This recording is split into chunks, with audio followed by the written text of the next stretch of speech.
The stagecoach rolled into Willow Creek just as the sun began to sink behind the Wyoming hills, turning the dust in the air into a golden haze. Carrick Montgomery stood waiting on the wooden platform outside the station, tall and broad-shouldered, his black hat pulled low over eyes that had learned to study the horizon for trouble. For 5 years, he had built his ranch alone. For 5 years, he had eaten his meals in silence, worked the land in silence, and gone to sleep in silence. Today, that silence was supposed to end. The coach wheels rattled to a stop. The horses snorted. The driver climbed down and stretched his back before glancing at Carrick with a knowing look. "Your mail-order bride's inside," he said. "Hasn't spoken a word since Cheyenne." Carrick's throat went dry. He had read her letters more times than he cared to admit. For Miss Amelia Foster, 22 years old, a schoolteacher from Boston.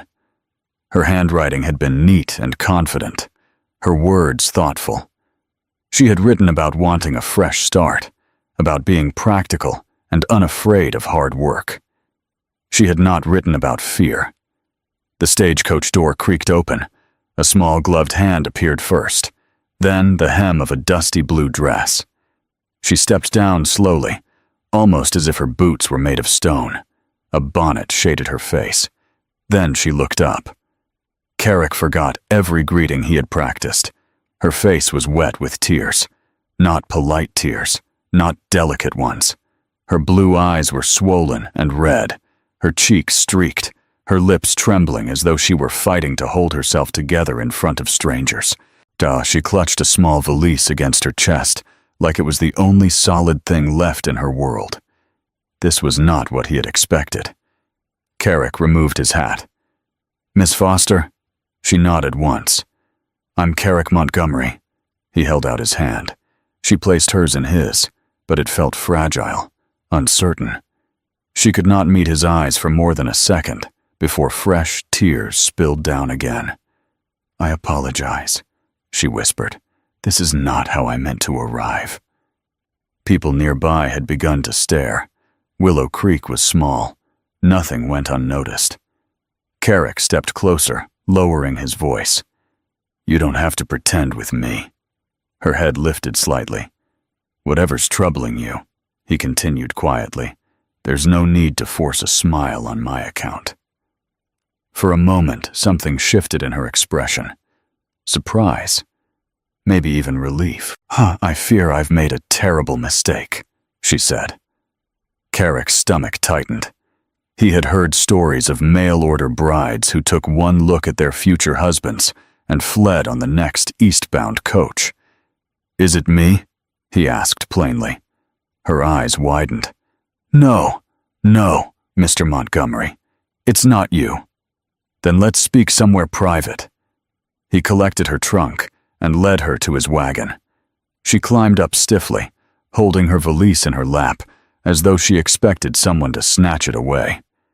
He snapped the reins gently, and the horses pulled them down the dusty road out of town. Willow Creek was small. A general store, a saloon, a church, a handful of homes. She studied everything with quiet alarm. Once they were clear of town, and the prairie stretched wide and open around them, she finally spoke. I was not entirely honest in my letters." Carrick kept his eyes forward. "About what?" "I was a school teacher. That part was true." Her fingers twisted the handkerchief he had given her. "But I did not leave voluntarily."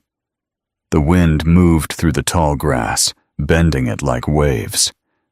"The headmaster's son made certain advances," she continued, her voice steadier now. "When I refused him, he accused me instead. Said I behaved improperly. His father believed him." Carrick's jaw tightened. "My reputation was destroyed," she said. "No school would hire me. No family would receive me. In Boston, rumors travel faster than truth." She stared straight ahead. "I did not tell you because I feared you would not want a ruined woman." Carrick slowed the wagon as his ranch came into view. The two-story house stood solid against the sky, a smoke curling from the chimney. Corrals, a barn, 60 head of cattle grazing across land he had fought for. "Miss Foster," he said, "out here, a person is judged by what they do, not by what others whisper." She looked at him carefully. "I advertised for a wife because I'm tired of facing this land alone," he went on. "What matters to me is whether you meant what you wrote, that you want partnership, that you're willing to build something real." She studied the ranch in silence. "I was truthful about that," she said. "I want a new beginning. I am not afraid of work." The wagon stopped in front of the house. A red dog bounded forward, barking happily. "That's Rusty," Carrick said. "He means well." She gave the smallest, trembling smile as the dog sniffed her glove. Inside, he showed her the house. It was plain but clean, yet he had scrubbed every surface himself. Fresh curtains hung at the windows. Wildflowers rested in a small vase upstairs, in the room he had prepared for her. "We are not married yet," he said carefully. "The preacher comes Sunday. Until then, you'll have your own room." Relief washed over her face. "Thank you," she breathed. That night she cooked supper, though she had traveled for days. They ate quietly at first. Then slowly, conversation found its footing. He told her about the ranch. She asked questions that showed she understood numbers, planning, growth. Later, as lightning flickered outside during a passing storm, Carrick placed a folded paper on the table. "If we marry," he said, "half of this land becomes yours." She stared at the deed in disbelief. "In Boston," she said softly, "married women own nothing." "Out here," he replied, "my wife will be my partner." That night, alone in her room, Amelia stood by the window and looked at the Wyoming stars. They stretched endlessly across the sky, brighter than anything she had ever seen back east. She had arrived in tears, convinced she had ruined her life. But downstairs was a man who had not asked her to smile for him. A man who had not judged her past. A man who had offered partnership instead of control. In the quiet of the prairie night, Amelia Foster realized something unexpected. For the first time since the scandal, she did not feel ashamed. She felt seen. The next morning, Amelia woke before sunrise. For a moment, she forgot where she was. The bed felt unfamiliar, the silence too deep. There were no carriage wheels outside, no distant church bells, and no neighbors arguing through thin city walls. Only the sound of wind brushing across open land. Then she remembered. Wyoming. Willow Creek. Carrick Montgomery. Her husband-to-be. She dressed quickly in a simple brown work dress and pinned up her hair. When she stepped downstairs, she expected to find him waiting, perhaps regretting his decision already. Instead, the kitchen was empty. A note rested on the table in steady handwriting. Gone to check the north pasture. Coffee on the stove. Take your time. CM. She stood still for a long moment. No demands, no pressure, no cold distance. Take your time. Something about that small kindness eased the tightness in her chest. She poured herself coffee and stepped outside. The prairie stretched endlessly under soft morning light. Cattle grazed peacefully, but the ranch buildings looked stronger in daylight than they had the evening before. This was not a reckless man's dream. This was something built slowly, carefully. She rolled up her sleeves. If she was going to stay, she would not be a guest.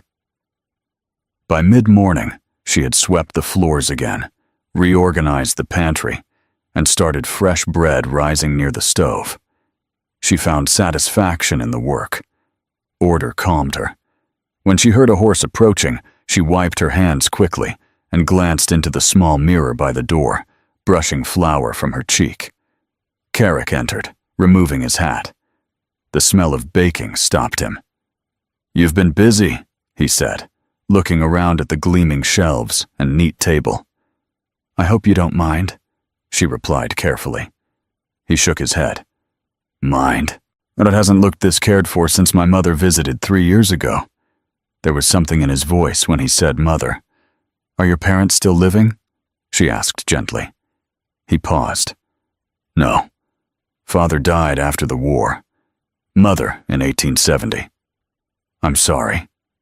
He nodded once, accepting the sympathy without ceremony. They ate breakfast together more comfortably than the night before. The quiet between them no longer felt strained. Afterward, he said, "I should show you the ranch. A woman ought to know what she's agreeing to." They walked side by side across the land. Rusty ran ahead, chasing grasshoppers. Carrick pointed out fence lines, water sources, grazing rotations. He spoke with pride, but not arrogance. He knew every inch of that land. Amelia listened closely. "You built all this alone?" she asked. "Mostly," he answered. "I had help raising the frame of the house. Everything else I saved for." She saw it clearly now. This was not just property. It was 5 years of sweat and stubborn hope. At the corral, he introduced her to the horses. A calm Palomino mare stepped forward. "She's yours if you decide to stay," he said. "Her name's Daisy." Amelia smiled faintly and stroked the horse's neck. "What makes you think I cannot ride?" He looked surprised. "I spent summers on my grandfather's farm," she said. "I can sit a horse." A real smile broke across his face. It softened him completely. "Seems there's more to you than your tears," he said. They held each other's gaze a second too long before both looking away. That afternoon, dark clouds rolled in from the west. A storm swept across the prairie, trapping them inside. Rain drummed against the roof. The lightning flashed through the windows. Carrick lit a fire. He brought out his account books and showed her the ranch finances without hesitation. Income, expenses, plans for expansion. "You trust me with this?" she asked. "If we marry, it will be yours too." No man in Boston had ever spoken to her like that. As the storm continued, she found herself telling him about her students. The shy boy who loved arithmetic, the girl who hid novels inside geography books, the way children's faces lit up when they understood something new. "You miss teaching," he observed. "I do." He leaned back in his chair. "Willow Creek's growing. They'll need a school soon." She looked at him in surprise. "You would not object?" "Why would I?" he replied. "If it makes you happy." The words settled deeply inside her. By evening, the storm had passed, and the prairie smelled clean. They prepared supper together, moving around each other in a rhythm that felt almost natural. After the meal, Carrick grew quiet. "There's something you should know," he said. She waited. "I was engaged once, before the war." He stared into the fire. "When I came home, I wasn't the same man. She wanted who I had been, not who I became." Amelia understood more than he realized. People often loved an idea of someone, not the truth. "That's why you came west," she said softly. He nodded. "I wanted someone who would accept me as I am now, not compare me to a ghost." The vulnerability in his voice surprised her. "I would never measure you against another man," she said. "I know too well how that feels." For the first time, their shared pain did not feel like weakness. It felt like understanding. His Saturday passed in preparations. She rode into town with him to meet the seamstress. The townspeople greeted Carrick warmly. She noticed how they respected him, how they trusted him. At the church, she stood quietly, imagining herself walking down the aisle. Sunday morning came clear and bright. As she dressed in her simple blue wedding gown, she studied her reflection. She was no longer the woman who had stepped off that stagecoach trembling. There was still fear, but there was also something else. Choice. Carrick waited downstairs in his best suit. When he saw her, his breath caught. "You look beautiful," he said. They rode to the church together. The ceremony was simple, honest vows spoken without flourish. When he kissed her, it was gentle and careful, as if he feared breaking something fragile. But she did not feel fragile. She felt steady. That evening, when they returned to the ranch as husband and wife, Carrick carried her over the threshold with a shy smile. "Tradition," he explained. Inside, he hesitated. "I don't expect anything tonight," he said. "Not until you're ready." She placed her hand against his chest. "I am your wife," she said quietly, "and I trust you." Trust. That was the difference. Not fear, not duty, not obligation. Trust. Later, as she lay in his arms in the quiet darkness, she realized something that startled her. She had not made a mistake. She had chosen, and this time, no one had forced her. Wait, before we move on, what do you think about the story so far? Drop your thoughts in the comments. I'm really curious to know. The first weeks of marriage did not feel strange. They felt steady. Amelia woke before sunrise most mornings now, the Wyoming sky painted soft pink beyond the bedroom window. Carrick was usually already up, pulling on his boots quietly so he would not disturb her. But more often than not, she rose with him. Ranch life did not wait for romance. It demanded work. She learned quickly. Feeding chickens, gathering eggs, churning butter from Bessie's milk, tending the small vegetable garden behind the house. At first, her hands blistered, her back ached, but she never complained. Carrick watched her carefully, always ready to step in. "You don't have to prove anything," he told her one evening when he caught her hauling a bucket heavier than she should. "I am not proving," she replied gently. "I am building." That answer stayed with him. Evenings became their favorite time. They would sit on the porch while Rusty rested at their feet. The prairie stretched wide and gold before them. Sometimes Carrick read aloud from one of his books. Sometimes they spoke of nothing important at all. There was no pretending between them. One afternoon, 2 weeks after their wedding, a letter arrived from Boston. Amelia opened it alone on the porch. When Carrick returned from the barn, he saw her wiping tears. "Bad news?" he asked quietly. She shook her head. "My sister is engaged." "That is good news." "It is," she said, "but she writes that my scandal has already been forgotten. A new one has taken its place, a banker who stole money. That is all anyone talks about now." She looked out across the land. "My whole life was shattered. My name dragged through dirt. And now it means nothing to them." Carrick sat beside her. "It means something," he said. "It brought you here." She turned to look at him. If she had not been ruined in Boston, she would never have answered his advertisement. She would never have stood on this porch, never have felt this quiet strength beside her. Slowly, her tears faded. Summer passed into early fall. The town council approved the building of a schoolhouse. They approached Amelia one afternoon at the general store. "We hear you were a teacher back east," Mayor Thompson said. "Willow Creek could use one." She hesitated. Teaching meant time away from the ranch. Carrick spoke before she could. "If Amelia wants to teach, she will," he said simply. That night, she studied him across the dinner table. You truly would not mind? He set down his fork. No, you are not just my wife. You are your own person. I married you for partnership, not silence. The next month, Willow Creek School opened in a converted storefront. 15 children filled the small room. Amelia stood at the front, heart pounding, and felt something awaken inside her again. She was not a ruined woman. She was needed. Winter came early that year. Snow blanketed the prairie. The wind howled across open land, rattling shutters and freezing water buckets solid. One night, during a fierce storm, Carrick tied ropes between the house and barn so they would not lose their way in the whiteout.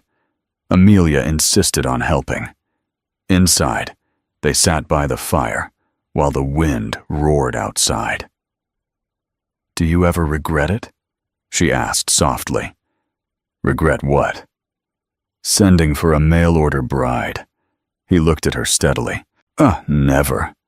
She studied his face, searching for doubt. "I feared you might," she admitted. "When I arrived in tears." Carrick reached for her hand. "That was the moment I knew you were honest," he said. "You could have smiled. You could have lied. You did not." The firelight reflected in his eyes. "I would rather build a life with truth than comfort myself with a performance." Those words settled into her heart. Spring brought new calves and longer days. The ranch flourished. Amelia balanced teaching and home with quiet strength.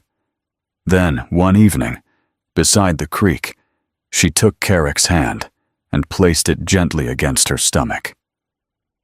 "There is something I must tell you." His face tightened with worry. "We are going to have a child." For a moment, he said nothing. Then he lifted her into the air and laughed, at the sound echoing across the open land. "Careful," she protested, smiling through tears. He set her down immediately, his hands gentle on her shoulders. "I never thought I would have this," he said quietly. "Not after everything." "Nor I," she replied. Through summer, he became even more protective. He reduced her school days, hired extra help for the ranch, built a cradle with his own hands, sanding every edge smooth. When autumn returned, their son arrived on a clear October morning. Carrick never left her side during the long night of labor. When the baby's cry filled the room, he bowed his head as if in prayer. They named him James. That winter, Amelia stood once more on the porch as snow fell softly across their land. She remembered stepping off that stagecoach a year before, convinced she had ruined her life. Ed Carrick stepped behind her, wrapping his arms around her waist. "You ever wonder?" he asked softly. "What would have happened if you had arrived smiling that day?" She leaned back against him. "I might have pretended for months," she said. "I might have tried to be what I thought you wanted. And I might have kept my own truths hidden," he admitted. She turned in his arms. "Then I suppose my tears were a blessing." He kissed her gently. "You never have to pretend with me," he said again, the same words he had spoken the day they met. Inside, their son stirred and began to cry. Amelia smiled. "I think he disagrees about pretending," she said softly. Carrick laughed and reached for the door. The prairie outside lay silent under fresh snow. Inside, the fire burned warm, and the house that had once belonged to a lonely rancher now held something far greater than partnership. It held love. A mail-order bride who had arrived in tears. A cowboy who had offered understanding instead of judgment. And a life built not on reputation or rumor, but on truth spoken plainly beneath the wide Wyoming sky.